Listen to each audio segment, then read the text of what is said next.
Hoy vamos a comenzar a estudiar el libro de Mateo, así que ve abriendo tu Biblia en Mateo, capítulo 1.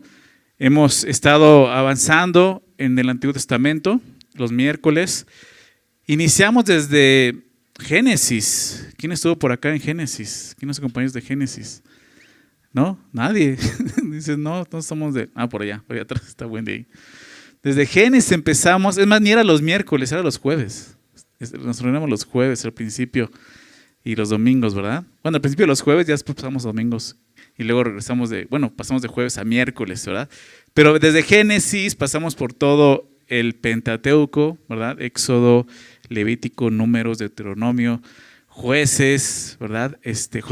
Jueces, Ruth, ¿no? Y así fuimos avanzando, Samuel, Reyes, y acabamos de terminar Reyes. Hace un par de semanas terminamos de estudiar el libro de los Reyes, ¿no? Y bueno, por ahí hicimos también una pausa y estudiamos el Evangelio de Juan. Antes de mudarnos a este lugar, estudiamos el Evangelio de Juan el miércoles, estuvimos estudiando el Evangelio y hoy vamos a regresar a estudiar el Evangelio de Mateo. Siempre la intención es que estemos cerca de un evangelio, ¿verdad? O sea, estudiando de cerca un evangelio, porque si fuera así, no, pues tardaríamos como 20 años en estudiar un evangelio, ¿eh? Hasta que lleguemos a un evangelio nos tardaremos mucho tiempo, ¿no? Entonces, el primer evangelio que estudiamos fue Marcos, cuando iniciamos hace 10 años. Terminamos Marcos, seguimos adelante, estudiamos el miércoles Juan, como decía, y hace como 2 años y medio, en la pandemia nos tocó, estudiamos Marcos. ¿Quién estuvo en Marcos en la pandemia? Ahí sí hubo varios, ¿verdad? Sí nos tocó en la pandemia. Estudiamos Marcos, ¿no? Terminando la pandemia, terminamos Marcos también. Y pues bueno, continuamos con el Nuevo Testamento y el libro de Samuel, Reyes, en el Antiguo Testamento, pero hoy vamos a hacer una pausa, vamos a comenzar nuevamente un evangelio, el Evangelio de Mateo, y creo que es una buena pausa y buen momento para estudiar este evangelio. Nunca habíamos estudiado este evangelio aquí en CIME de Mostaza Toluca. Como te decía, estudiamos Marcos 2 veces, Juan, Mateo y Lucas no lo hemos estudiado, pero vamos a iniciar Mateo, ¿no? Y es el evangelio más largo, ¿verdad? 28 capítulos, pero vamos a tratar de hacerlo muy ligero y muy rápido, ¿ok? Así que vamos a comenzar para que no nos tardemos, ¿ok? Quisiera comenzar haciendo una oración y dar inicio al estudio, ¿ok?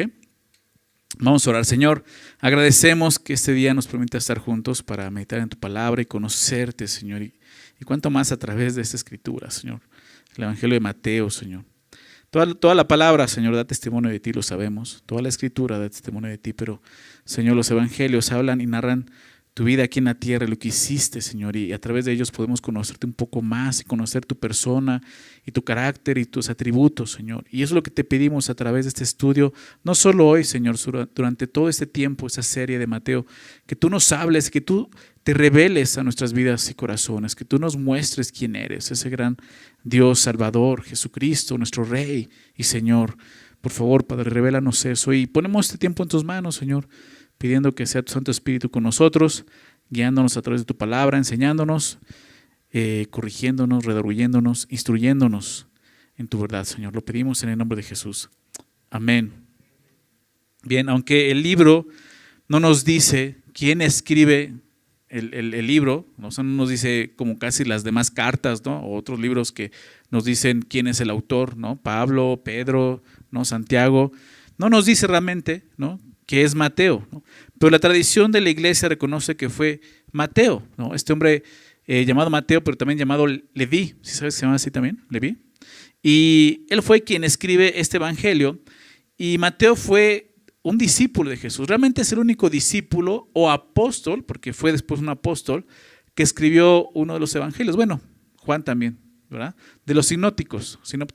Los evangelios sinópticos son los 3 primeros evangelios: Mateo, Marcos y Lucas. Juan no se le reconoce como sinóptico porque no tiene la idea de una narración crónica, sino solamente algunos eventos que escoge Juan para mostrar el propósito, que es que crean en Jesús. Pero los evangelios de Mateo, Marcos y Lucas son sinópticos porque tienen la misma historia, pero vista desde puntos diferentes. Eso es lo que significa sinóptico, ¿ok? Desde puntos de vista diferentes, son 3 personas diferentes. Y Mateo realmente fue el que fue discípulo de Jesús y también fue un apóstol de Jesús, aunque no se sabe mucho de él, pero se conoce el escrito de él, ¿no? Y fue llamado por Jesús como su discípulo. Precisamente en este libro lo narra, en el capítulo 9, verso 9, al final vamos a ver ese pasaje, solamente te lo quiero de anticipar. Y antes de ser su discípulo de Jesús, lo que nos cuenta la historia, ahí lo vamos a ver, Mateo fue un recaudador de impuestos. ¿Okay? ¿Qué era esto? Un recaudador de impuestos eran personas que pertenecían a la nación de Israel, la nación judía, pero que habían comprado, algunas veces se compraba este oficio que era recaudar los impuestos, ¿no? A Roma, para Roma, ¿no? ¿Por qué? Porque pues se ganaba dinero a través de eso, porque Roma les pedía cierto tributo, pero ellos podían cobrar más de eso y lo que seguía de ese tributo pues era para ellos. Entonces, al ser un recaudador de impuestos, pues era visto como un traidor realmente, ¿no? Todo recaudador de impuestos del imperio romano en Jerusalén era visto como un traidor, ¿no? Porque abusaba de su nación. Entonces, ese era Mateo, ¿no? Fíjate, era visto como un traidor de su propia patria, ¿no? Y Jesús llamó a hombres así, a hombres que el mundo ya tenía por viles, ¿no? Y menospreciados, ¿verdad? Y recordamos eso, vamos a recordar eso a través del inicio de este libro, ¿no? Cómo Dios nos llama a nosotros también, ¿no? Personas así. Pero hay muchas cosas interesantes alrededor del Evangelio de Mateo, ¿no? Y entre ellas es que es el primer libro que aparece en nuestra Biblia del Nuevo Testamento, ¿no? Y esto nos muestra algo, ¿no? El último libro que aparece es Malaquías y es un profeta, ¿no? Pero hay una pausa entre los dos testamentos, Antiguo y Nuevo Testamento, una pausa de 400 años. Han pasado 400 años de silencio, digámoslo así, 400 años en los que Dios no dijo absolutamente nada. Nadie habló de parte de Dios, ¿okay? Son 400 años y fue un tiempo de silencio, como te decía, pero no de trabajo, porque en esos 400 años Dios estaba preparando al mundo para precisamente la llegada del Mesías, del Rey de Reyes, nuestro Señor Jesucristo. Así es como le pusimos el título a esta serie, el Rey de Reyes. Ahorita vamos a ver por qué. Pero Dios estaba preparando, muchas cosas suceden en 400 años, ¿verdad? Me imagino, ¿no? Nadie puede decir, sí, yo ya viví 400 años. O sea, en 10 años suceden muchas cosas, ¿verdad? 20 años, 30 años, ¿verdad? ¿Cómo ha cambiado el mundo en 30 años? Hace 30 años no había celulares. Bueno, había, pero no todos tenían celular, ¿verdad? Solo algunos tenían celular, ¿verdad? No había un mundo digital como hay el día de hoy, no había internet, ¿no? O sea, han cambiado muchas cosas en 30 años. Imagínate, 400 años. Todo lo que cambió. Cambió la cultura, cambió el imperio, ¿no? Nos quedamos, Malaquías, Zacarías, ellos están profetizando en el tiempo de Esdras, Nehemías, que es después de los 70 años de cautiverio, regresan a restaurar la ciudad, que Dios les llama a hacerlo, y hasta ahí se queda la historia. Dios ya no llama, y pasan 400 años donde suceden muchas cosas. Está el imperio babilónico, luego el medo persa, y luego pasa el imperio romano. Se han pasado varios imperios, y ya cuando llegamos al Nuevo Testamento es el imperio romano el que está gobernando el mundo principal ahí, ¿no? en el mundo antiguo. Y no solo eso, cambia el idioma también, por ejemplo, ¿no? Antes en el Antiguo Testamento pues era el hebreo, ¿no? Lo sabemos, pero estaba el arameo, que era una mezcla de caldeo, que eran los babilónicos, pero ahora cambia el idioma porque ahora ya es el griego. Entonces han cambiado muchas cosas, la cultura, como te decía. El pueblo de Israel ha cambiado mucho también, ha cambiado mucho, porque si tú ves al pueblo de Israel en los 70 años, aún antes de los 70 años antes del cautiverio, pues es un pueblo que está lejos de Dios, un pueblo que echó a sus espaldas la ley de Dios, ¿verdad? Que desechó a Dios, como vamos a recordar hoy. Pero ya en este momento es un pueblo muy celoso por la palabra de Dios. Ya están los fariseos aquí, ¿okay? Ya hay sinagogas, no había sinagogas, ya son lugares donde se estudia la palabra, donde se reúnen, donde están guardando la ley, pero ya están cayendo del otro lado, donde han sido muy legalistas, ¿no? Entonces ese mundo al que va a llegar el Mesías Jesucristo, ¿no? Han pasado muchas cosas, pero como te decía, Dios está, no, ha silenciado, pero no ha dejado de trabajar. Él está preparando todo para que ocurra esto, ¿no? Fue un tiempo en el que no hubo una revelación divina, sin embargo, había profecías que debían de cumplirse todavía, ¿ok? ¿Hay historia acerca de esto? Sí, hay mucha historia, puedes encontrar, ¿no? Historia mundial, pero también una historia en el pueblo judío, claro que hay historia. Hay algunos libros como el libro de los Macabeos, ¿no? Que no son inspirados por Dios, por eso no están en nuestras Biblias. Esos libros los encuentras en las Biblias católicas, ¿no? Se les conoce como libros apócrifos, algunos de esos. Pero Macabeos es un libro histórico, no es que sea un libro de Satanás o No, apócrifo significa escondido, ¿no? No es otra cosa más que eso. Pero no es inspirado por Dios, por eso no aparece en nuestra Biblia. Pero narra una parte de lo que sucedió en la historia de Israel en ese tiempo, ¿no? O sea, sí hay registros de lo que sucedió en ese tiempo también con el pueblo de Israel. Sin embargo, Dios no habló, pero como te decía, aunque Dios no habló, sí había ciertas profecías que debían de cumplirse. Entre ellas, la profecía, digámoslo así, más anhelada y esperada, que era la llegada del Mesías. ¿Okay? La llegada del Mesías, precisamente. Era lo que Israel estaba esperando. El silencio de Dios solo fue la pausa para que se cumpliese la profecía más esperada por los judíos. La llegada de su anhelado Mesías. ¿Okay? Estaba esa promesa de Dios para el pueblo judío, ¿no? En un momento vamos a recordarlo. Cada uno de los evangelios, ¿no? Entonces, como vemos, fue escrito a diferente audiencia, es importante esto, y con un propósito diferente. Cada uno de ellos muestra una perspectiva diferente del evangelio de Jesucristo, ¿no? Me acuerdo cuando veíamos Juan, le explicaba que es como una película, ¿no? Donde hay una escena, pero tienes diferentes cámaras, ¿verdad? Diferentes tomas, ¿sí? Imagínate ser una sola cámara. Bueno, películas tienen esa distinción, ¿no? Pero casi siempre hay diferentes tomas para captar de diferentes zonas, ¿no? Lo que está pasando. Haz de cuenta, así son cada uno de los evangelios. Cada uno ve una forma diferente de lo que está viviendo y lo percibe de una forma diferente. Entonces, es por eso que algunos creen unas cosas, otros creen otras cosas diferentes, ¿no? Y no es que realmente haya contradicciones, sino están complementando todo lo que está sucediendo en ese momento. Entonces, eso nos ayuda a entender el propósito, ¿no? Por el cual se escribe y a quién se escribe cada uno de los evangelios, ¿no? Entonces, como te decía, cada autor nos muestra un ángulo diferente. Por ejemplo, el Evangelio de Marcos, el Evangelio, por eso, si tienes ahí en tu Biblia con título al principio de cada libro, puede decir esto, ¿no? El Evangelio según San Mateo. ¿Sí lo dice así? Evangelio según San Mateo. ¿Por qué es eso? La palabra evangelio es buena nueva, buena noticia, ¿no? Y está haciendo eso, las buenas noticias según Mateo, según como lo vio Mateo, lo vivió Mateo. Ese es el según, lo que significa esto. Entonces es la perspectiva de cada uno de esos hombres. El Evangelio según Marcos fue escrito para los romanos, por ejemplo. Lo vimos. Fue escrito con esa audiencia a propósito para los romanos. Y tiene el propósito de presentar a Jesús como el siervo, un siervo sufriente, ¿recuerdan? El Evangelio de Marcos muestra a Jesús activo, haciendo y yendo, ¿verdad? Entonces fue acá y o sea, lo ves activo a Jesús. El Evangelio de Lucas, según Lucas, fue escrito para los griegos. Ese es el propósito. Para los griegos, y tiene el fin de presentar a Jesús como el Hijo del Hombre. El Evangelio de Juan, o según Juan, fue escrito para todo el mundo, ¿no? Por eso este verso tan conocido, Juan 3:16, ¿verdad?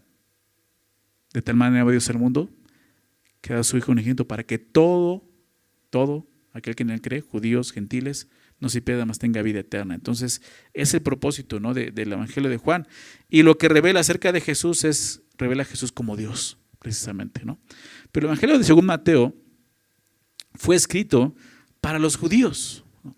Ya vimos Marcos para los romanos, Lucas para los gentiles, ¿sí? Vamos a decir, ¿verdad?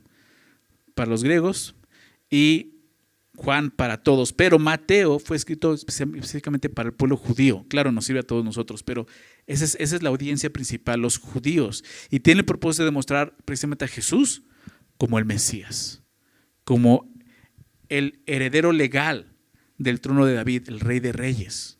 Por eso lo vamos a ver el día de hoy. Y por eso titulamos nuestra serie Rey de Reyes, porque va a presentar a Jesús como el Rey. Y qué interesante, porque venimos de ver y estudiar los libros de los reyes. Entonces vamos a ver esta connotación, ¿no? o este significado de que ahora como Jesús llega como ese rey. Este evangelio es muy interesante porque, y lo podemos ver porque fue escrito para los judíos, porque para empezar es el que tiene mayor citas del Antiguo Testamento. Tiene casi 100 citas del Antiguo Testamento. ¿Ok? Comprobando que fue escrito para el pueblo judío. Además, Mateo da por sentado que sus lectores conocen muy bien la cultura judía. Por ejemplo, cuando estudias Marcos te das cuenta que de repente tiene que traducir algunas cosas, algunas palabras hebreas que él pronuncia, tiene que explicarlas para que los griegos la entiendan. Aquí no, aquí habla de mucho de la cultura hebrea, de la cultura judía, porque da por sentado que ellos entienden y conocen de lo que están hablando. Entonces está escrita hacia los judíos. Y como te decía, venimos de estudiar los libros de Samuel y Reyes, primero de Samuel, segundo de Samuel, primero y segundo de Reyes, que narran la historia del tiempo de la monarquía del pueblo de Israel, ¿no? Y quiero recordarte esto. El tiempo de la monarquía comienza cuando el pueblo de Israel, en primero de Samuel, capítulo 8, pide al profeta Samuel, precisamente le piden que le den un rey como las demás naciones. ¿Recuerdas eso? Y ignorando precisamente que al pedir esto, estaban desechando al rey que ya tenían, que es Dios mismo como rey, ¿no? Porque cuando Samuel se acerca a Dios, ¿no? Y le dice esto, que están pidiendo un rey, Dios le dice, y no te preocupes tú, Samuel, no te están desechando a ti, me están desechando a mí, ¿recuerdan? O sea, no se dan cuenta que realmente ellos ya tenían un rey que lo estaba gobernando, pero ellos desecharon ese rey. Y esto los llevó a experimentar un periodo, como estudiamos desde Samuel hasta todos Reyes, un periodo de varios siglos de alejamiento de Dios y por lo tanto desorientación como un pueblo. Pasó poco tiempo para que el reino se dividiera, si ustedes recuerdan. Esto ya es en el tiempo de Salomón, y comenzaran a sufrir precisamente las consecuencias de ese desvío. Muchos reyes malos, muchos reyes muy malos, ¿no? Que tuvo los reinos tanto de Judá como de Israel, el reino de Israel en general, ¿no? Acab entre ellos, Manasés, estudiamos todos esos reyes muy perversos, ¿no? Que abusaron de la nación de Israel. Fue un tiempo realmente de desesperanza. ¿Por qué digo esto? Porque con cada rey que fallecía, que moría, la esperanza era que el siguiente rey fuera mejor o por lo menos no tan peor, ¿no? Realmente así lo puedes ver. ¿Cuántas veces lees y dice, hizo lo malo delante de Jehová? Hizo lo malo. Muy pocos fueron los que hicieron lo bueno. Pues no alcanzaron y no iban a alcanzar nunca al Rey de Justicia, que vamos a estar viendo en este estudio. Fue un tiempo de esperanza, como te decía.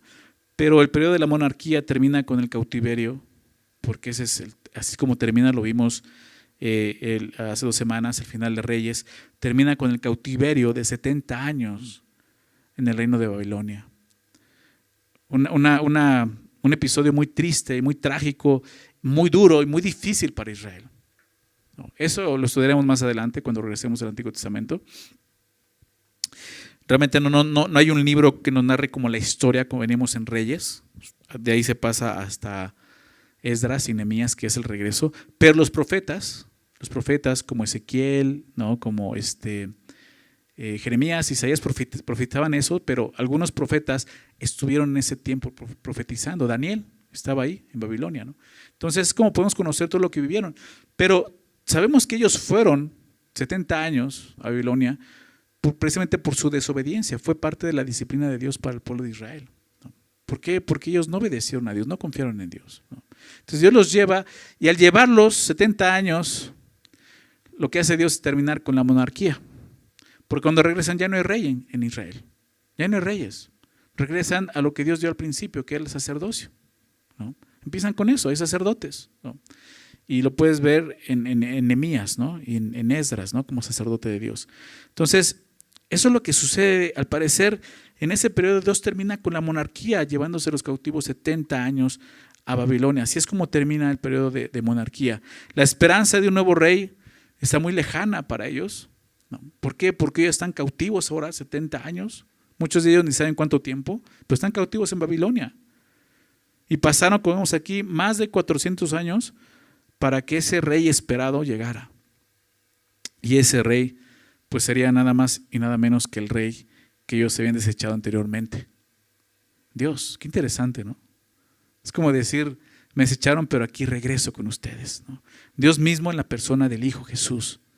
Ahora el Cristo, el Mesías, que es lo que Mateo revela. Por eso creo que es importante ver aún cómo el primer evangelio que aparece, el primer libro que aparece en el Testamento es Mateo, que muchos eruditos concuerdan que no fue el primer evangelio que se escribió, ni siquiera es el primer libro del Antiguo Testamento que se escribe, ¿no? Muchos dicen que el primer libro, por lo menos el evangelio que se escribió primero fue el evangelio precisamente de Marcos, ¿no? Algunos dicen que fue Mateo, otros dicen que Marcos, pero bueno, algunos dicen que realmente Fue Marcos, porque Mateo lo que hace es recaudar información de Marcos y entonces extender más esa información de acuerdo a lo que él experimentó. Si te das cuenta, Marcos y Mateo son muy similares, ¿no? Algunos dicen que fue al revés, realmente que Marcos fue el que más bien le copió a Mateo, ¿no? Pero bueno, lo importante es que Mateo aparece en primer lugar, ¿no? Y por esto, ¿no? Porque es como esa continuación, ¿no? De lo que estaba pasando con Israel. Israel se queda en esa pausa esperando al Mesías, era lo único que faltaba. Era lo que estaban esperando. Ya aún los 70 años de cautiverio que estaba profetizado se habían cumplido. Entonces, ¿qué sigue? El Mesías. Y aún los judíos, hablando del pueblo judío el día de hoy, que no han decidido creer en Jesús, aún los más ortodoxos, ellos siguen esperando a su Mesías. Porque ellos no reconocieron a Jesús como Mesías. O sea, ellos siguen esperando eso.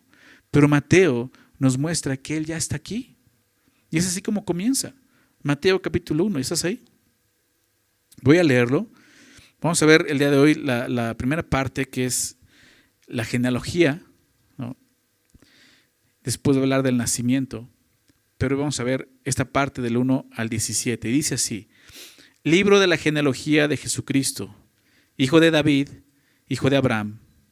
Abraham engendró a Isaac, Isaac a Jacob, y Jacob a Judá y a sus hermanos. Judá engendró de Tamar a Fares y a Sara, Fares a Esrom y Esrom a Aram. Aram engendró a Aminadab, Aminadab a Nazón y Nazón a Salmón. Salmón engendró a Rahab, a Boz, de Rahab a Boz. Boz engendró de Ruth a Obed y Obed a Isaí. Isaí engendró al rey David y el rey David engendró a Salomón, de la que fue mujer de Urías. Salomón engendró a Roboam, Roboam a Abías y Abías a Asa. Asa engendró a Josafat, Josafat a Joram y Joram a Usías.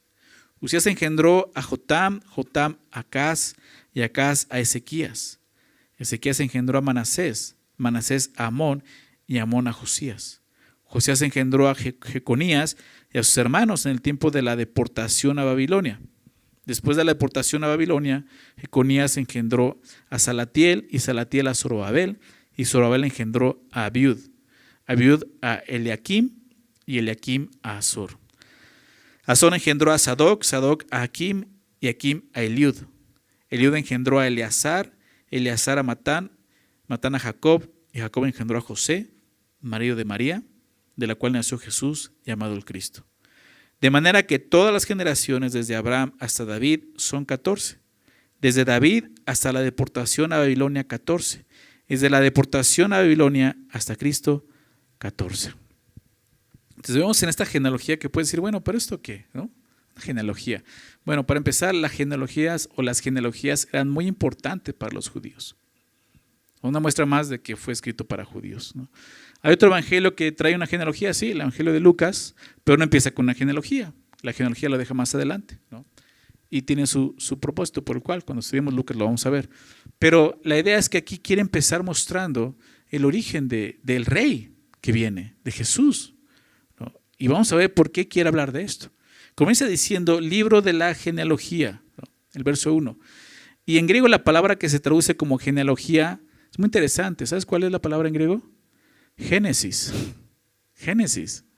Literalmente dice así, libro de Génesis de Jesús Cristo. Es lo que dice en griego. Y el sentido de la oración es el origen o los orígenes de Jesús, el Cristo precisamente. Es lo que nos quiere hablar, de dónde viene, porque un judío inmediatamente diría, a ver, dime cuál es tu genealogía, ok, ¿de dónde vienes? Dime cuál es tu linaje. Lo primero que dirían así para el Mesías, muéstranos que eres el rey, ¿no? Y Mateo comienza hablando de eso, ¿no? Y es interesante que tanto el Antiguo Testamento como el Nuevo Testamento inicien con un Génesis, ¿verdad? Con un origen, porque nos recuerda eso, el libro de Génesis en el Antiguo Testamento, el primer libro de la Biblia. Y el primero es el origen de la creación en el Antiguo Testamento. Pero el segundo libro, en el Nuevo Testamento, que comienza con el Nuevo Testamento, es el origen de la redención. Me gusta eso, me gusta verlo de esa manera, porque tiene ese objetivo. Nos muestra en un principio en Génesis al Dios creador, pero en Mateo 1 nos muestra la genealogía de la redención, de cómo comienza el plan de Dios para salvación, la creación y la salvación, el nuevo pacto precisamente en Jesús, en Cristo. Recordemos que para los judíos entonces las genealogías eran muy importantes. Por eso que Mateo comienza su evangelio con una genealogía. Pero ¿qué genealogía, verdad?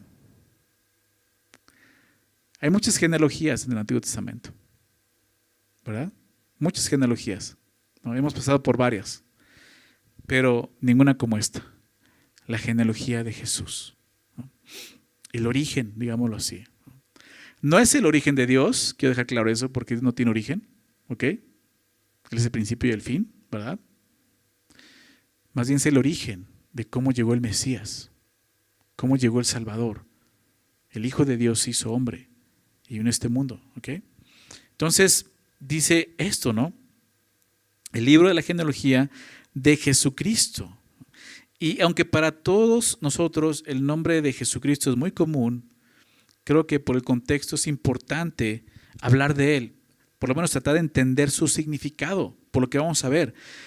Jesucristo, el nombre, son dos nombres, ¿no? O más bien un nombre y un título, que después vino a ser un nombre también, Cristo. El nombre Jesús proviene del nombre hebreo, Josué precisamente, ¿no? Que en hebreo es Yeshua o Yehoshua, ¿no? Ya saben que a algunos les gusta hablar de esa manera, ¿no? Porque se creen más espirituales. Pero bueno, viene de ahí, ¿no? El nombre de Jesús. Y significa solamente esto: Jehová salva. Jehová es salvación. Qué importante y qué significativo el nombre de Jesús, el Salvador, ¿no?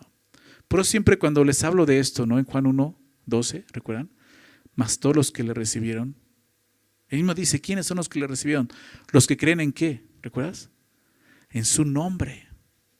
Su nombre. En la Biblia es muy importante el significado de los nombres. Y cuánto más el nombre del Mesías, Jesús. Porque aparte así fue como el ángel pidió que se llamara, ¿verdad? Jesús significa el Salvador, ¿no? Jehová salva.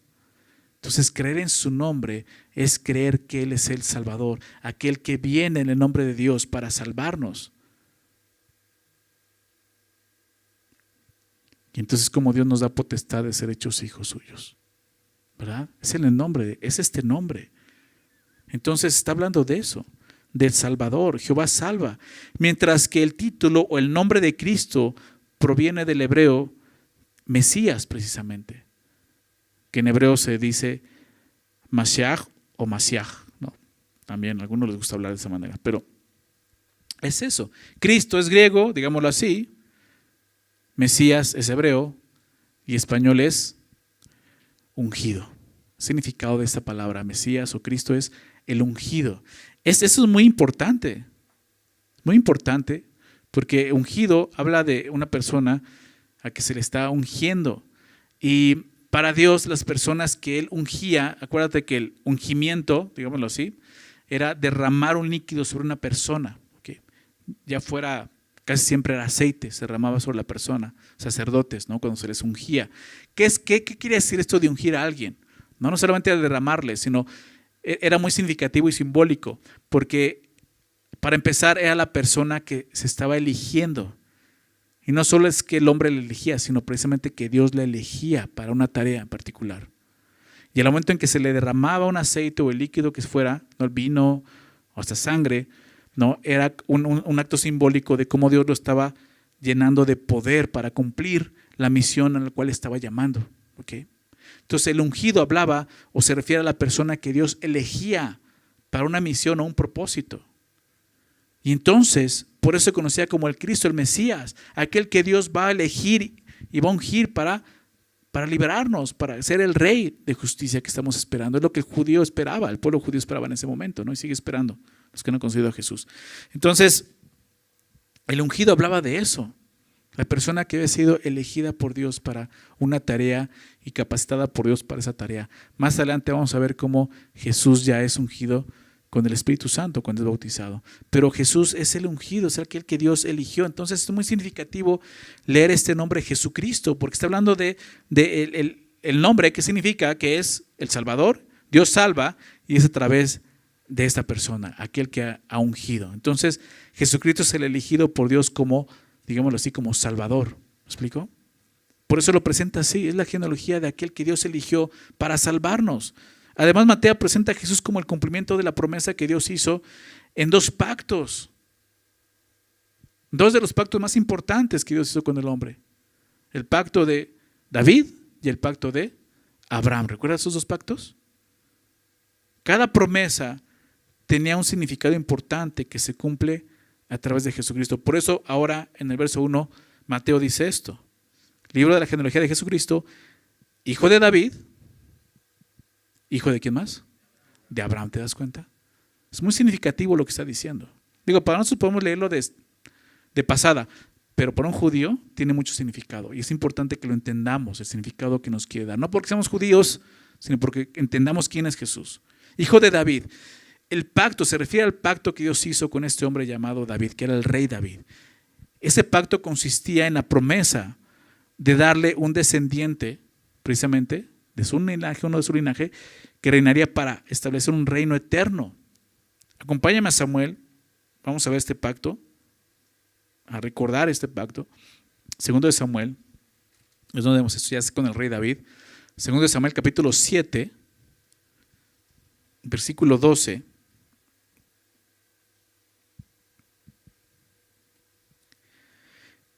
¿Recuerdas que es este capítulo donde David quiere hacer una casa a Dios? ¿No? David dice, pues yo ya tengo mi palacio, vivo muy bien en mi casa, ¿no? Bien bonita, adornada, y mira, ve cómo es un palacio enorme, ¿no? Y piezas de madera enormes, hermosas, y Dios, pues Dios se duerme ahí en su casa de campaña, ¿no? En su tabernáculo, voy a hacerle un templo. Y Dios le dice, ¿no? A Natán le dice, no, ve y dile a David que no va a ser así. Yo le voy a hacer una casa a él. Verso 12. Y cuando tus días sean cumplidos, le está diciendo Dios realmente a David esto, cuando tus días sean cumplidos, o sea, cuando hayas muerto y duermas con tus padres, yo levantaré después de ti a uno de tu linaje, el cual procederá de tus entrañas y afirmaré su reino. Aquí vemos, es uno de tu linaje, un hijo tuyo. ¿Ok? Y le dice, él edificará casa a mi nombre, y yo afirmaré para siempre el trono de su reino. Fíjate, le está diciendo, afirmaré para siempre el trono de su reino. Esto no se cumplió con Salomón, por ejemplo, que era el descendiente de David, ni ninguno de los demás descendientes de David. ¿Por qué? Porque su reino terminó en la deportación a Babilonia, como vimos. Ya que le dio un reino para siempre, ¿te das cuenta? Verso 14, yo le seré el padre y él me será mi hijo. Y si le hiciere mal, yo le castigaré con vara de hombres y con azote de hijos de hombres. Pero mi misericordia no se apartará de él como la aparté de Saúl, al cual quité de delante de ti. Verso 16, y será afirmada tu casa y tu reino, le dice Dios a David. ¿Para cuándo? Para siempre, ¿no? Algo que no se había cumplido, como vimos en Reyes. Para siempre, delante de tu trono, de tu rostro, perdón.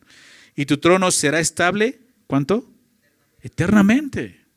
Entonces, ¿qué pasó con esa profecía? Pues bueno, los judíos le entendieron, ok, va a regresar un rey, va a regresar el Mesías, ¿verdad? Por eso cuando Jesús viene, piensan que es un rey político, va a acabar con el emperador romano, ¿no?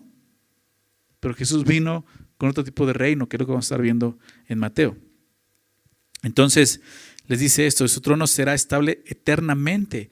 Verso 17, conforme a todas esas palabras y conforme a toda esta visión, así habló Natán a David. Entonces, esa es la promesa del rey. Por eso vamos a ver cómo a Jesús, varias veces en Mateo, se le llama hijo de David. Se le reconoce como hijo de David. Ese sentido, cada vez que leas que se dice hijo de David, es por eso. Porque es un judío reconociendo a Jesús como el Mesías. Tú eres ese Mesías, el hijo de David. Es por eso más adelante vamos a ver cómo cuando llega esta mujer sirofenicia, que no era judía, y le empieza a decir, hijo de David, ten piedad de mí. ¿No? Y Jesús le contesta así fuerte, le dice, oye, yo vine primero para la casa de Israel, no por los gentiles. O sea, ¿por qué vienes hablándome como judío? ¿No? Entonces es muy significativo ese nombre, hijo de David. Por eso lo presenta así, ¿no? Mateo, hijo de David, ¿no? Porque es del linaje de David. ¿No? Pablo entiende eso, Pablo lo explica en Romanos 1, versículo 3 me parece, habla de Jesús, del linaje de David. Más adelante voy a hablar de ese linaje de David, porque era importante para el judío entender esto. Entonces Jesús, lo que vemos aquí al inicio del Evangelio, presenta a Mateo a Jesús como el rey prometido. Es ese rey que la nación está esperando. Mateo presenta a Jesús como el heredero legítimo del rey David, con todo el derecho que eso significaba. Es por eso que en el Evangelio veremos varias veces cómo a Jesús se le llama así, hijo de David, ¿no? Una referencia al Mesías judío. Y de esta manera es como Mateo inicia presentando a Jesús como el rey. Y como lo vemos, el rey de reyes. Porque todos los más reyes quedaron atrás, ¿no? Y ese es el verdadero rey, el que vino a reinar. Y como te decía, lo triste es que es el rey que ya estaba reinando y fue desechado. Y ahora ese rey tiene que venir y hacerse hombre para poder reinar con gracia y que ellos puedan conocerle, como Juan lo describe, gracia y verdad en su evangelio. Y luego dice hijo de Abraham.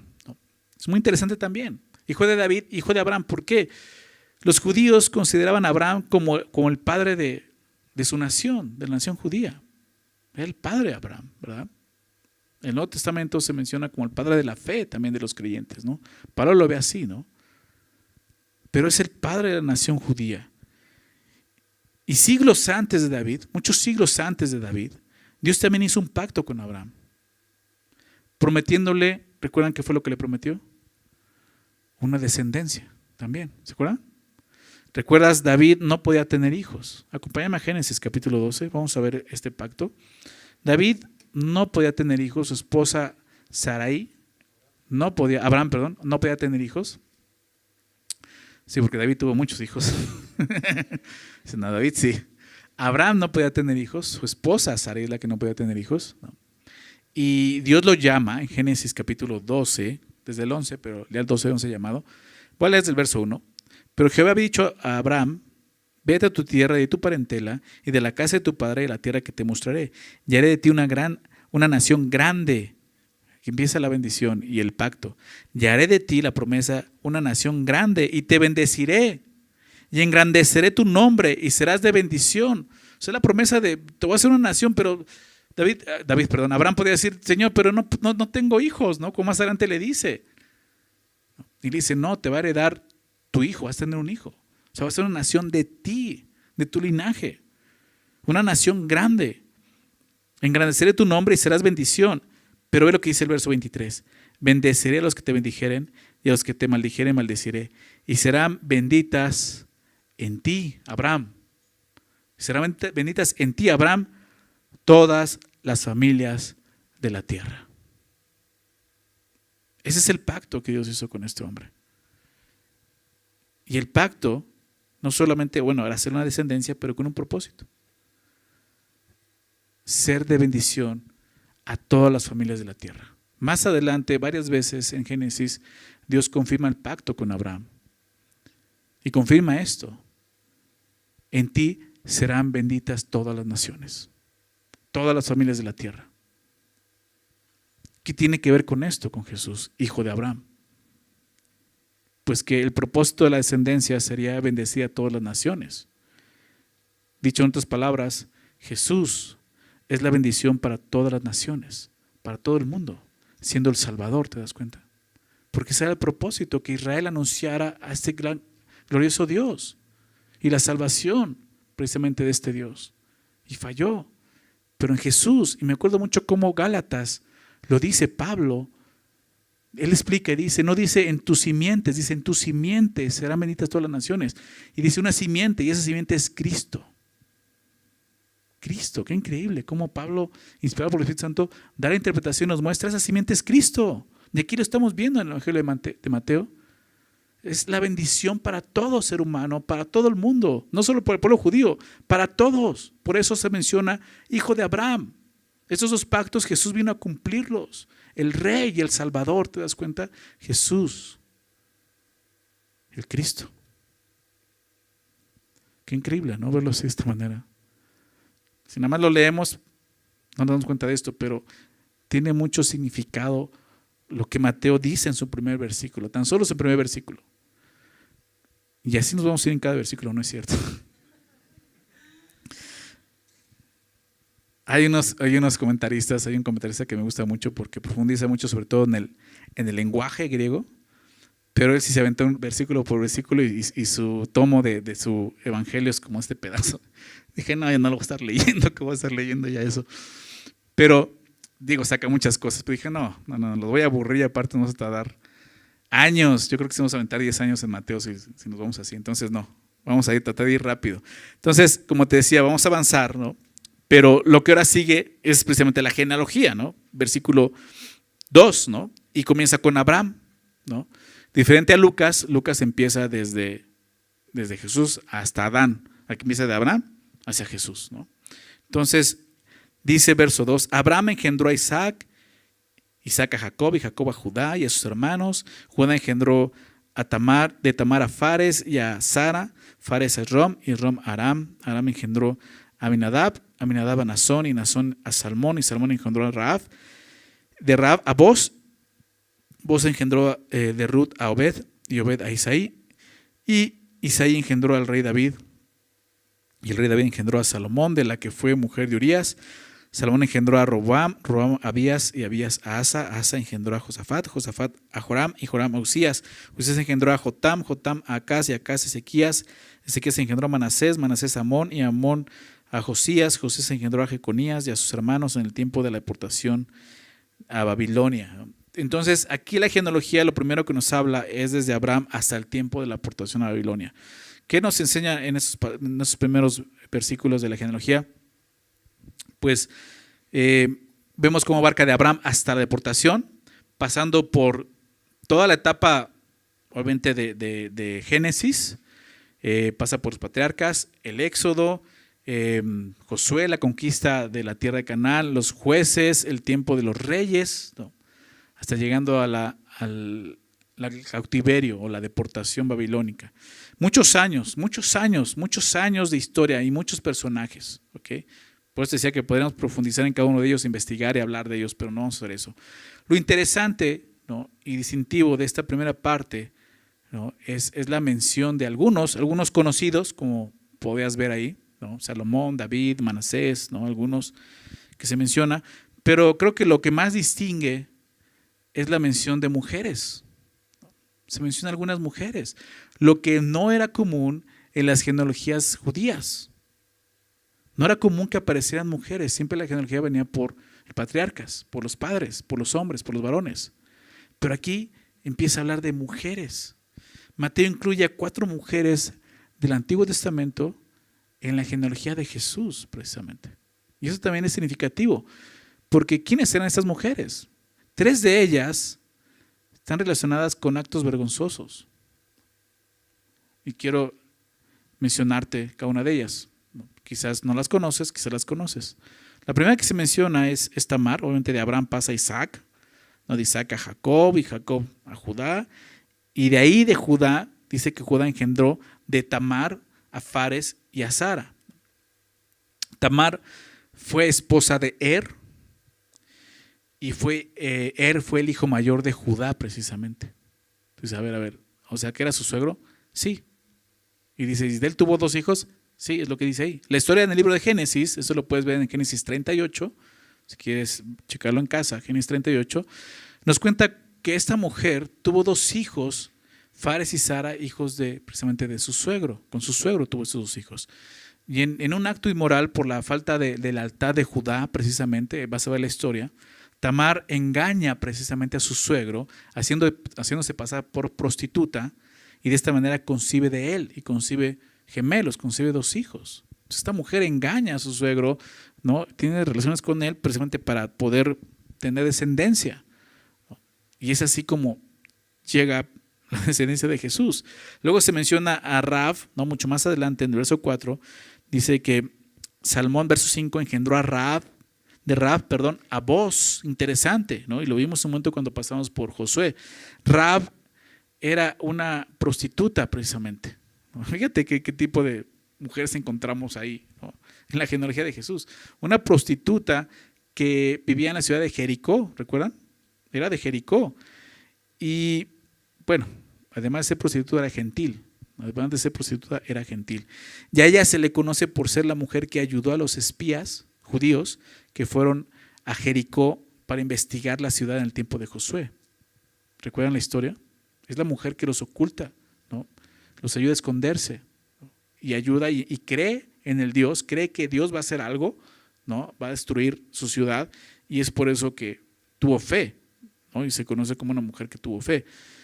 Una mujer prostituta y gentil es lo que encontramos entonces en la genealogía de Jesucristo. Después menciona a Ruth, ¿no? Más adelante, después de esto, Rahab dice que engendró a Boz. ¿Se acuerdan de Boz? Boz. No es Buzz Lightyear, ¿no?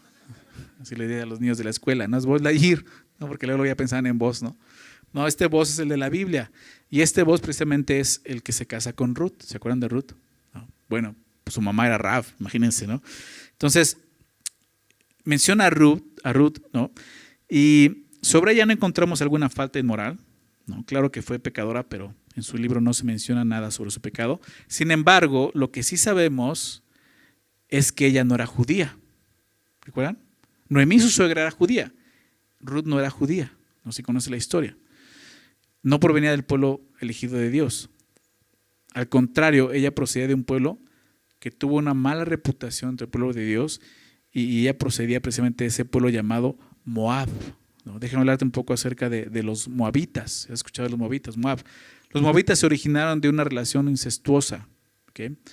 En el libro de Génesis también aparece esto en el capítulo 19, ¿okay? Es cuando Lot tiene que escapar de Sodoma y Gomorra, si conocen la historia, ¿okay? Entonces Lot huye, ¿no?, de Sodoma, dejando atrás a su esposa convertida en una estatua de sal, ¿recuerdan? ¿No? Y llega a una cueva fuera de Sodoma con sus 2 hijas. Y sus 2 hijas piensan que ya no hay más varones en el mundo con los cuales podrían procrear. Entonces planean emborrachar a su padre para poder tener relaciones sexuales y entonces concebir de su padre y dar a luz. Y sucede y dan a luz cada una un hijo. El nombre de uno es precisamente Moab y el otro es Ben-Amí, ¿okay? Los 2 son padres de 2 naciones, moabitas y amonitas, si lo has escuchado en la Biblia. De ahí vienen esas 2 naciones, de esa relación, como te decía, incestuosa. Y Ruth vendría precisamente de la nación de los moabitas, es lo que se conoce, Ruth la moabita. Además, esta nación fue juzgada por Dios por no dar apoyo a Israel cuando salieron de Egipto. ¿Okay? Déjame citar aquí solamente Deuteronomio 23. Deuteronomio 23, versos 3 y 4, si quieres anotar la cita.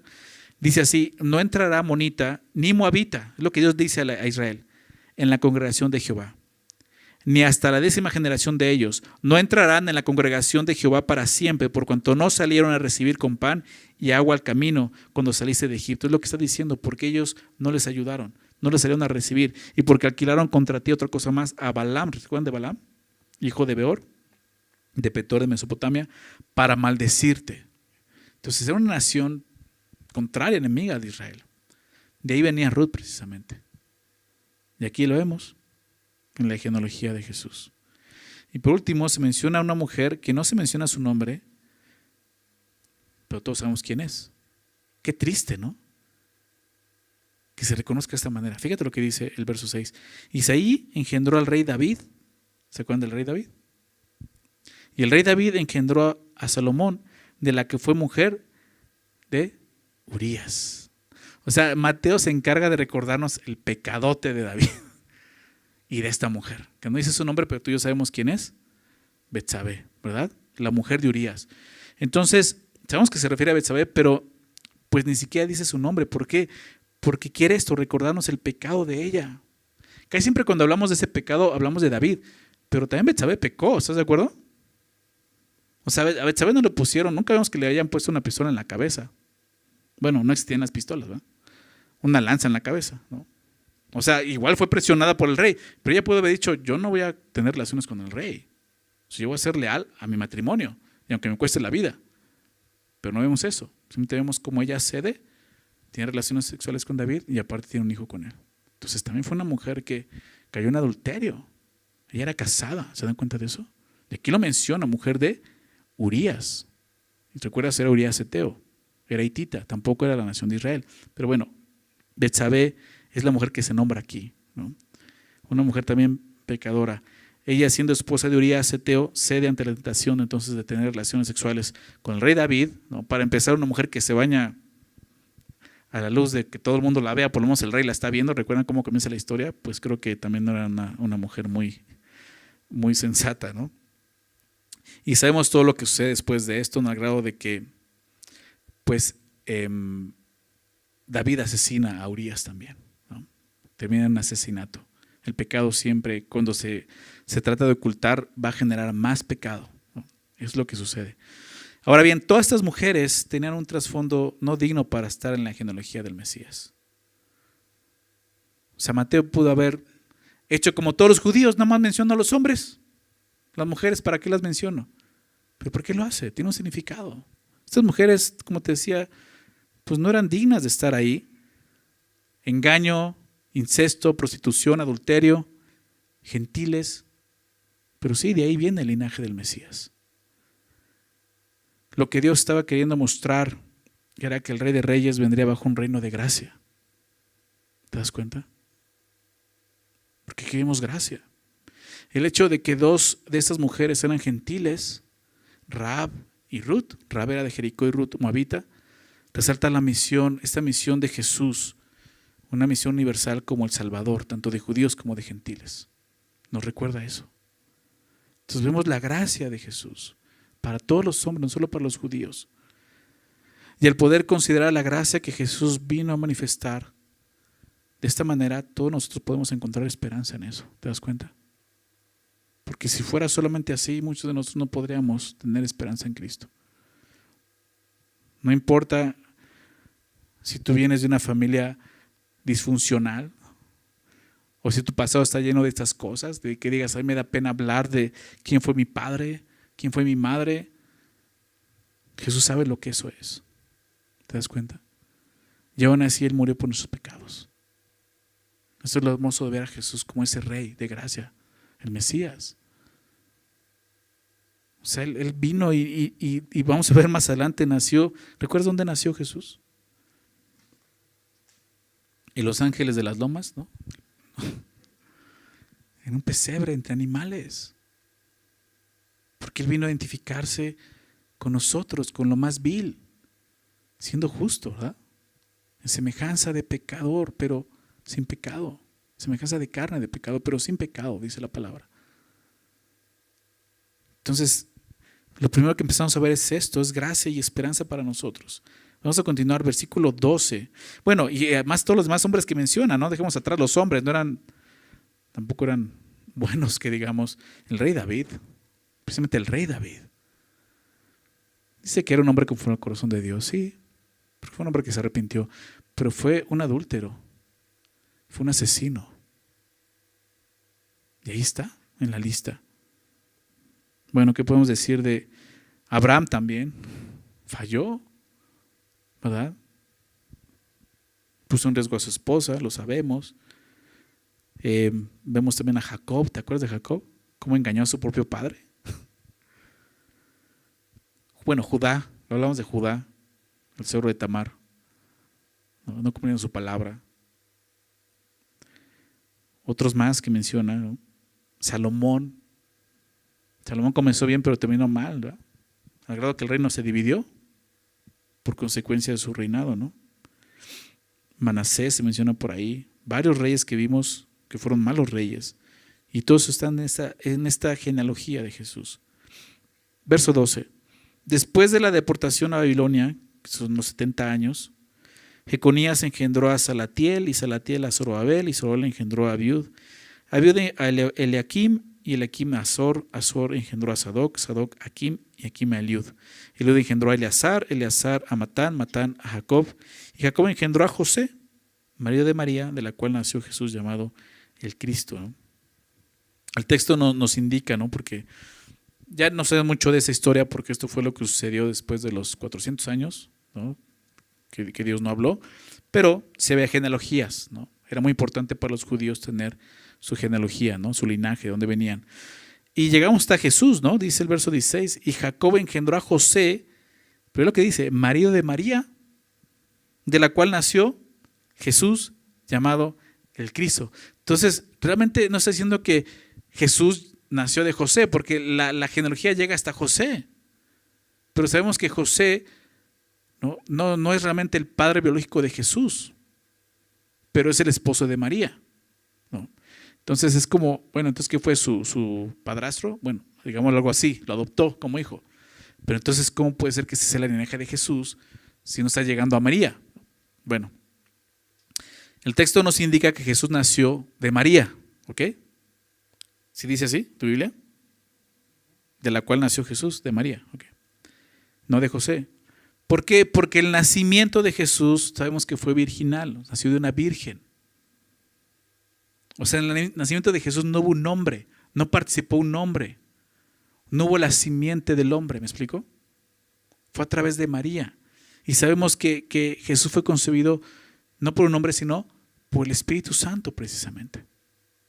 Esa manera es que Jesús podría venir como Salvador, como el Rey, como el Mesías. No podría venir con el linaje humano, como hombre, porque entonces hubiera sido como los demás reyes, pecador, ¿te das cuenta? Tenía que venir con esa naturaleza sin pecado. Y ese ser sería solamente Dios. Por eso nace por medio del Espíritu Santo. Pero tenía que ser una virgen, ¿verdad? En la cual obviamente no hubiese ya concebido a luz, digámoslo así, pecadores. Porque tú y yo sabemos que todos llegamos a este mundo siendo pecadores. Porque tenemos ya esa naturaleza desde Adán. Es lo que hemos heredado, esa naturaleza pecaminosa. Pero Jesús no hereda esa naturaleza pecaminosa, porque no viene de hombre. Entonces, ¿qué tiene que ver José? Entonces, ¿por qué vemos toda esta genealogía si no llega hasta María? Bueno, esta genealogía no tiene el objetivo de mostrarnos el linaje de sanguíneo de Jesús, digámoslo así. Que ese linaje sería solamente a través de María. ¿Qué es lo que hace Lucas? ¿Ok? ¿Qué es lo que entonces, cuál es el objetivo de esta genealogía? ¿Qué es lo que nos quiere mostrar la genealogía llegando a José? Nos quiere mostrar el linaje legal de Jesús a través de José. ¿Ok? Porque eso era lo importante para un judío. Aunque fuera adoptado, él, o sea, en la adopción él era su hijo, era como su hijo. Y él tenía el linaje precisamente como descendiente. Tú puedes decir, bueno, pero eso como que ya no me convence mucho. Ok, pero para un judío sí era convincente. Y una prueba es esta. En ningún momento los judíos usaron esto en contra de Jesús. Sí, decían que era el carpintero, el hijo de José, ¿no? Pero nunca usaron esto precisamente como una prueba de que Jesús no era el rey o no era el Mesías, porque ellos sabían que venía de ese linaje. Entonces lo que está mostrando Mateo precisamente es cómo Jesús, aunque no es sanguíneo, es un linaje legal a través de José. Y él tiene legalmente, ¿no?, el linaje de David. Por eso es el Mesías. ¿Okay? Verso 17 dice: de manera que todas las generaciones desde Abraham hasta David son 14. Desde David hasta la deportación a Babilonia, 14. Y desde la deportación a Babilonia hasta Cristo, 14. En total se mencionan 42 genealogías. Bueno, generaciones más bien, ¿no? 42 generaciones. Tres secciones de 14, ¿no? Del patriarcado de Abraham al reino de David. Del reino de David al cautiverio de Israel. Y del cautiverio de Israel al nacimiento de Jesús.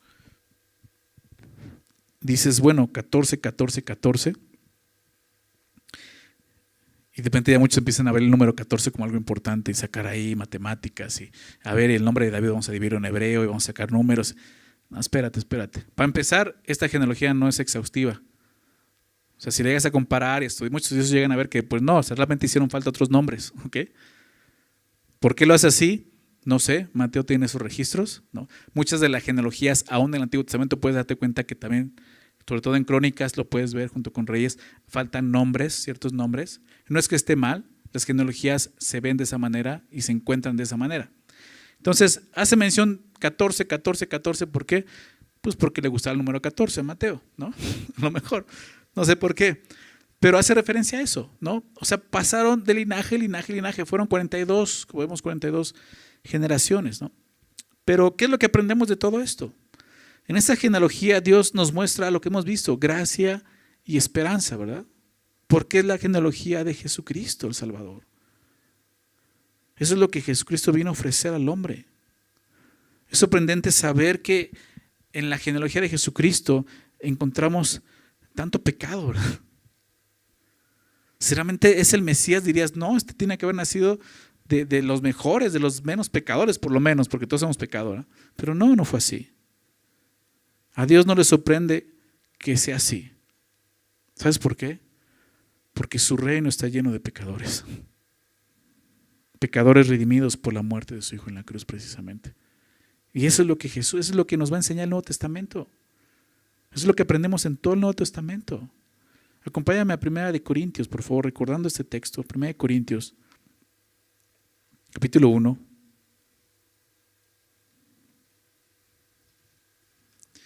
Y te decía, aquí nosotros encontramos esperanza. Por lo que vemos aquí. 1 Corintios 1, verso 26. Pablo le dice a los corintios, pues mirad, hermanos, ¿no? O sea, fíjense ustedes, vuestra vocación. O sea, ¿a qué se dedican? ¿Quiénes son? Que no son muchos sabios según la carne, ni muchos poderosos. Entre ustedes no hay intelectuales, no hay gente poderosa del gobierno. Dice, ni muchos poderosos, ni muchos nobles de la realeza, sino que lo necio del mundo escogió Dios. ¿Verdad? Aquí estamos, así como en la genealogía. Lo necio del mundo escogió Dios para avergonzar a lo sabio y un propósito. Y lo débil del mundo escogió Dios para avergonzar a lo fuerte. Y lo vil del mundo, como vimos. Y lo menospreciado, aquello que el mundo ya había menospreciado, eso fue lo que Dios escogió. Y lo que no es para ser lo que es. Y podemos recordar eso. Ahí estamos tú y yo. Aquello necio, ¿verdad? Aquello débil, aquello vil, aquello que el mundo ya había desechado, menospreciado, diciendo eso ya no me sirve. Aquí estamos, por la gracia de Dios. Eso fue lo que Dios escoge, porque sabemos que tú y yo no escogimos a Dios. Él nos escogió, Él nos llamó, ¿verdad? Estás aquí es por eso, no es por otra cosa, es por gracia. Y el fin es este, dice el verso 29, a fin de que nadie se jacte en su presencia, porque al final va a ser así. Créemelo, en el reino de Dios vas a encontrarte a Ruth, ¿no? A Rahab, a Betsabé, a David, y ninguno se va a estar jactando de nada. Al contrario, decir qué vergüenza, ¿no? Que aparezca mi nombre ahí, ¿no? Porque así va a ser, para que nadie se jacte en su presencia. Mas por Él están ustedes en Cristo Jesús, el cual nos ha sido hecho por Dios. Jesús nos ha hecho por Dios sabiduría, justificación, santificación y redención. Mateo comienza mostrándonos a Jesús de esta manera. Para que, como está escrito, el que se gloríe en el Señor. Porque al final se trata de su gloria, no de nosotros. Ahora acompáñame por favor a Mateo, capítulo 9. Te decía que íbamos a terminar viendo el llamado de Mateo, cómo recuerda esa ocasión. Y nos dice precisamente esto, lo que él aprendió, y por eso comienza su evangelio así. Mateo 9, verso 9 dice, pasando Jesús de allí, vino a un hombre llamado Mateo, que estaba sentado en el banco de los tributos públicos, ¿te acuerdas que era recaudador de impuestos? Y le dijo, sígueme. Me encanta. Y se levantó y le siguió. Así Mateo dijo, ¿cómo no te voy a seguir? Estoy harto de mi posición. Imagínate, Mateo, de mi situación, de que mi propio pueblo me menosprecie y me vea con esa vileza. O sea, soy vil delante de mi pueblo. Pues es lo que Dios escoge, ¿te das cuenta? Sígueme. Y se levantó y le siguió. Y aconteció que estando él sentado en la mesa, en la casa, he aquí que muchos publicanos y pecadores que habían venido se sentaron juntamente a la mesa. ¿Con quién? con Jesús y sus discípulos. Véngate a leer esto de un judío. Diga, ¿cómo que está sentando con gentiles, con pecadores? Y sus discípulos. Cuando vieron esto los fariseos, dijeron a los discípulos, ¿por qué come vuestro maestro con los publicanos y pecadores? Al oír esto Jesús les dijo, los sanos no tienen necesidad de médico, sino los enfermos, ¿verdad? Y después de aprender lo que significa misericordia quiero y no sacrificio. Porque no he venido a llamar a justos, sino a pecadores, al arrepentimiento. Y eso es lo que la genealogía de Mateo nos enseña. Jesús vino a llamar, no a justos, sino a pecadores al arrepentimiento. Porque sí, vemos hombres y mujeres pecadores en la genealogía de Jesús, pero hombres y mujeres conocieron la gracia de Dios y la salvación a través de Jesús. Y es lo que nos recuerda, Jesús vino y nació de una mujer virgen con ese propósito, ser el Salvador. Un linaje profetizado y prometido y cumplido, tanto en David como en Abraham, para ser el Rey de Reyes, pero para hacer salvación a todas las naciones. Y si tú el día de hoy sientes vergüenza por todo lo que has hecho, aún al grado de sentirte indigno de presentarte delante de Dios, aquí hay esperanza, ¿verdad? Esperanza para ti y para mí. En Cristo puedes ser perdonado y limpiado de todos tus pecados, porque en Cristo hay esperanza y salvación. Solo necesitas reconocer tu pecado y sobre todo reconocer que Él pagó por tu pecado en la cruz. Porque Él no vino a llamar a justos, sino a pecadores. ¿Pero a qué? Al arrepentimiento. Y es arrepentirse y reconocer eso. ¿Sabes qué dice la palabra de Dios en Hebreos? Déjame citar estos dos versículos. Dos versículos. Hebreos 2:11. Dice que Jesús no se avergüenza de llamarse nuestro hermano. ¿Te das cuenta de eso? Y cuando lees eso dices, pues claro, Jesús nunca se va a avergonzar de ver esta genealogía. Él no se avergüenza de llamarse su hermano. Y de más adelante Hebreos 11:16 dice que Dios no se avergüenza de llamarse nuestro Dios. Si el día de hoy tú tienes vergüenza por tu genealogía, por tu linaje, por quienes fueron tus padres, por quién eres, Jesús te está llamando. Te está llamando y quiere quitar esa vergüenza y vestirte de justicia. Pero necesitas arrepentirte. Arrepentirte, ese es el camino, esa es la llave que abre la puerta al reino de los cielos. El arrepentimiento, reconocer que Él es el Mesías, que Él es el Rey de Reyes, que viene a reinar con justicia y que es el Salvador anunciado, para que creyendo en Él tengas vida y vida eterna. Dios no se avergüenza y no se va a avergonzar de ti ni de mí si has creído en Jesús. Es la fe que tenemos. Vamos a orar, ¿ok? Señor, te damos gracias por tu palabra y permitirnos meditar, comenzar este libro hoy, meditar en esta genealogía, Señor, y lo que nos enseñaste hoy, Señor. Lo que esta genealogía nos empieza a revelar, increíble. El primer libro, el primer capítulo, la primera porción, nos revela a tu Hijo Jesús como el Rey de Reyes, Señor de señores y el Salvador de todas las naciones, Señor. Y te damos gracias, Señor. Gracias porque tú enviaste a Jesús a este mundo no por los justos, Señor, sino por los pecadores, como leíamos, Señor. Llamándonos al arrepentimiento para que podamos ver la salvación que es en tu Hijo Jesús. Y te damos gracias, Señor. Gracias porque comienzas recordándonos, Señor, que el reino de este Rey de Reyes es un reino de justicia, ¿sí? Pero también de gracia y de misericordia y de esperanza. Y te damos gracias por eso. Gracias, Padre. Gracias, Señor. Te pido por aquellos, quizás el día de hoy están escuchando esto y se sienten así avergonzados por su vida, Señor. Que puedan verte a ti, Señor, como el gran Salvador. aquel que llevó nuestro pecado en la cruz para justificarnos y quitar esa vergüenza y vestirnos de justicia.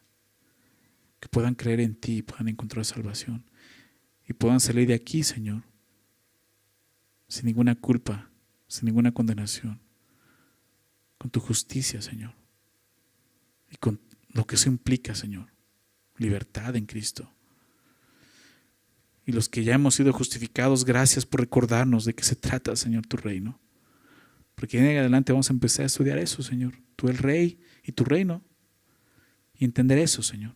Un reino de justicia, pero también de gracia y misericordia para nosotros, Señor. Gracias, Señor. Gracias, Padre, nuevamente por permitirnos iniciar este libro el día de hoy y por todo lo que tú nos hablaste hoy.